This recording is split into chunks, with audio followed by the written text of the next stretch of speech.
ยินดีต้อนรับท่านเข้าสู่วิดีโอการนำเสนอวิธีการนำใช้เว็บไซต์ Lao Design Info www.design.la วิดีโอนี้จะได้เล็งใส่การอธิบายการนำใช้เครื่องมือ Design GIS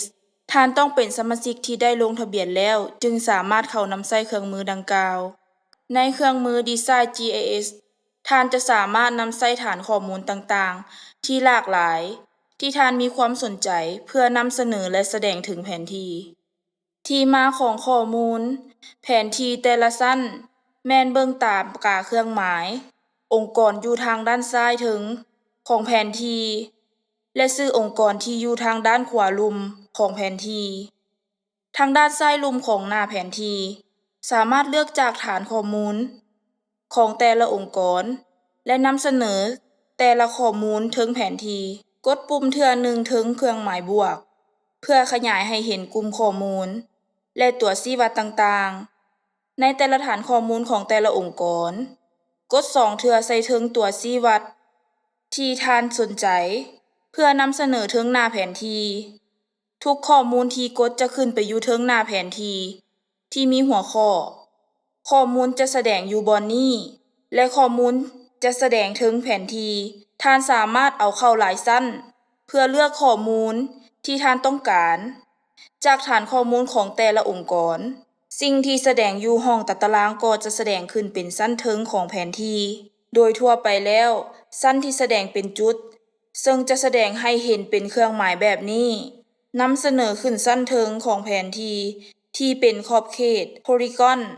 ซึ่งสามารถเห็นได้ตามเครื่องหมายนี้ท่านจะสามารถจัดเรียงชั้นต่างๆตามลำดับที่ท่านต้องการให้นำเสนอขึ้นชั้นเทิงแผนที่ลูกศรเหล่านี้ช่วยให้ท่านสามารถยับชั้นแผนที่ตัวชี้วัดขึ้นและลงตามขั้นตอนที่ต้องการกดปุ่มนี้เพื่อลบตัวชี้วัดที่บ่ต้องการออกจากแผนที่กดปุ่มนี้แม้นจะเปิดหน้าเครื่องหมายคำอธิบายแผนที่ตัวชี้วัดซึ่งมีคำอธิบายเส้นและอธิบายสีเครื่องหมายที่แสดงอยู่ถึงแผนที่นั้นท่านสามารถปรับเปลี่ยนความใสสำหรับแต่ละชั้นแผนที่ซึ่งจะเฮ็ดให้สามารถสมเทียบระหว่างแผนที่ชั้นถึงและชั้นถัดไปทางลุ่มการปรับปุ่มไปมาเพื่อเปลี่ยนความใสของแผนที่ชั้นถึงเวลาที่ท่านจัดชั้นแผนที่สำเร็จแล้วท่านสามารถขยายเบิ่งแผนที่โดยการกดปุ่มลูกศรน้อยอยู่บนนี้ในแถบเครื่องมือที่ท่านจะเห็นเครื่องมือแผนที่ดังนี้ใช้เครื่องหมายบวกและลบหรือกดขึ้นและลงเพื่อขยายขึ้นและย่อให้น้อยลงเพื่อขยายเฉพาะจุดที่ต้องการแม่นใส่บวกและกดค้างแล้วดึงเป็นรูปสี่เหลี่ยมผืนผ้าถึงจุดหรือขอบเขตที่ท่านสนใจปล่อยปุ่มเมาส์แล้วจะเห็นขอบเขตที่ต้องการแสดงขึ้นถึงหน้าจอถ้าอยากย่อลงท่านสามารถเฮ็ดได้เลยจากจุดนี้กดปุ่ม Full Extent เพื่อแสดงแผนที่เต็มกดปุ่ม Pivot View เพื่อกลับคืนปุ่ม Next View เพื่อไปหาบอนเก่าถ้าหากท่านกลับคืนมาก่อนหน้านี้เครื่องมือ Move Map จะช่วยท่านแต้มกวมเอาซึ่งสามารถเคลื่อนแผนที่ไปมาตามขอบเขตที่ต้องการสิ่งควรคำนึงถึงแม้นถ้าท่านมีหลายชั้นแผนที่เท่าใดการที่จะขยายใช้เวลาแสดงผลหลายเท่านั้นทั้งนี้ก็ขึ้นกับความไวของการเชื่อมต่ออินเทอร์เน็ตของท่านอาจจะใช้เวลาในการดาวน์โหลดแผนที่ถ้าเป็นไปได้แม่นพยายามลดจำนวนของชั้นแผนที่เพื่อแสดงผลแต่ละเทื่อหรือใช้ความพยายามรอท่าบึดหนึ่ง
ท้ายท่านสามารถใส่ชื่อหัวข้อ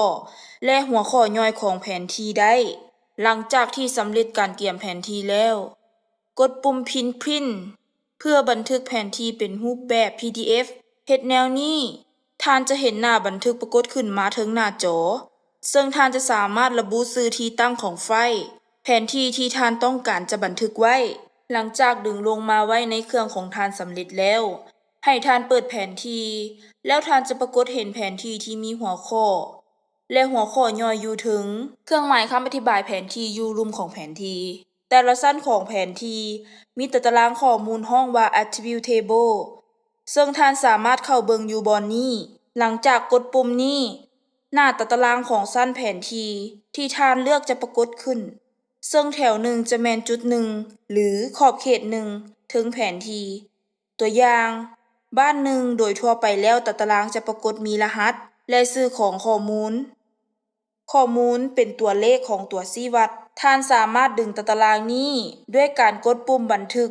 เป็นรูปแบบตาราง Save as Table สร้างแผนที่ตามความต้องการ Query Builder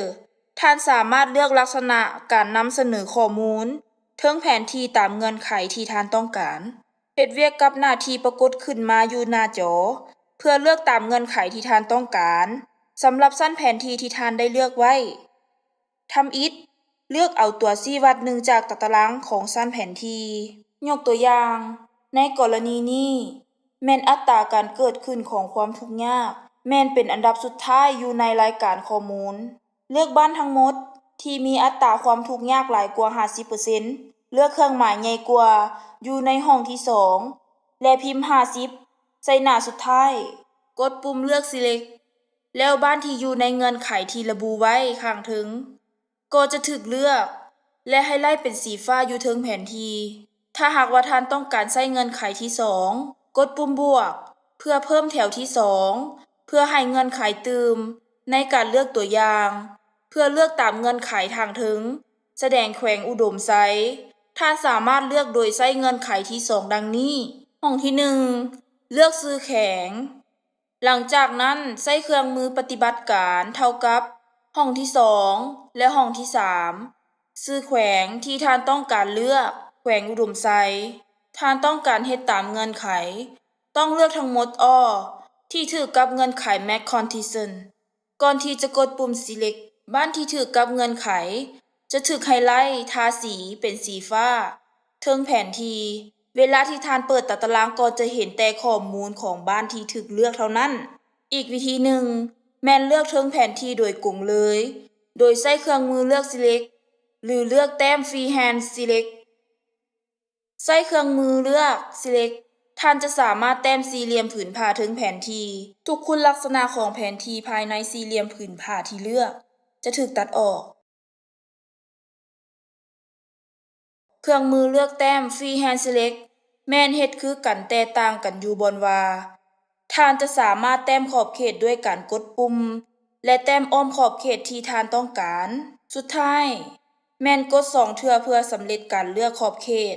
ท่านสามารถแต้มหลายบอนเพื่อเลือกเอาเครื่องมือขยายเฉพาะเขตเลือก Zoom Selection จะขยายพื้นที่ที่เลือกกดปุ่มบ่เลือก Unselect เพื่อยกเลิกการเลือกข้อมูลแม่นจะช่วยในการวิเคราะห์ให้เห็นว่าปัจจัยตามเงื่อนไขที่ต้องการมีอยู่ไสหรือปรากฏขึ้นอยู่บอนใดในขอบเขตที่ท่านเลือกส่วนที่เลือกสามารถดึงและบันทึกเป็น GIS Save File เพื่อจะสามารถนำใช้ในขั้นตอนต่อไปโดยการกดปุ่มดึงดาวน์โหลดเพื่อดึงชั้นแผนที่ที่เลือกถ้าต้องการข้อมูลเป็นตารางก็สามารถเฮ็ดได้โดยการเปิด Attribute Table และคลิกบันทึกเป็นตาราง Save as Table นี่แม่นวิดีโอนำเสนอการนำใช้เครื่องมือ Design GIS ขอขอบใจที่ท่านได้รับชม